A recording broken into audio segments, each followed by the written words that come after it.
মিষ্টি দেখো মিষ্টি, কি মিষ্টি রে সকাল।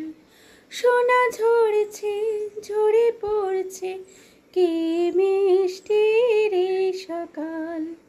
কি মিষ্টি দেখো মিষ্টি, কি মিষ্টি রে সকাল। নমস্কার বন্ধুরা, সুপ্রভাত। তারপর বলো সবাই কেমন আছো? আমি তো বেশ ভালোই আছি। চলো আজ তোমাদের সাথে আমার মনের কিছু কথা শেয়ার করি। জানো তো, একটা সময় ছিল যখন নিজের পড়াশুনো নিয়ে থাকতাম আর অবসর সময় গল্প কবিতা এইসব লিখতাম পড়তাম। তখন না ছিল কোনো দায়িত্ব আর না ছিল কোনো চাপ। তারপর অনেকগুলো বছর কেটে গেছে, দায়িত্ব আর চাপে পড়ে সেসব আর লেখা হয়ে ওঠে না।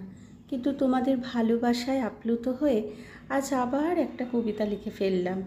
তোমাদের জন্যই লেখা, তাই কবিতাটা তোমাদেরকেই শেয়ার করলাম। কবিতার নাম গ্রীষ্মের সাজে প্রকৃতি। বৈশাখ ও জ্যৈষ্ঠ বাংলার এই 2 মাস প্রচণ্ড গরমে ক্লান্ত মানুষ করছে হাঁসফাঁস। প্রখর রোদে ধুঁকছে মানুষ, ধুঁকছে পশুগুলো। হেথায় হোথায় ঘুরে বেড়ায়, নেই চাঁদের চালচুলো। আকাশ জুড়ে মেঘ রয়েছে, বৃষ্টি নেই তাতে। ভগবানকে ডাকছে সবাই, বৃষ্টি পড়ে যাতে। আম কাঁঠালে ভরে আছে গাছের শাখাগুলো, কালবৈশাখী হঠাৎ এসে উড়িয়ে দিলে ধুলো। এত কিছুর পরেও তবু গ্রীষ্ম অনেক দামি, প্রকৃতি তাকে ডাক দিয়েছে পেতে আঁচলখানি।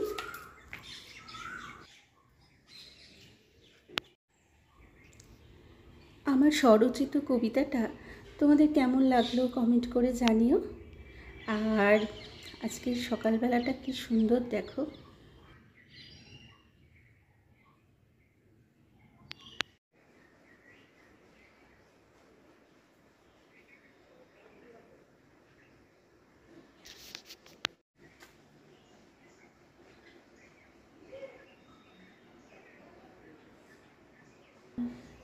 চলো আজ তবে আসি, আবার দেখা হবে পরবর্তী ভিডিওতে। আর সবাই খুব ভালো থেকো, সুস্থ থেকো, আনন্দে থেকো।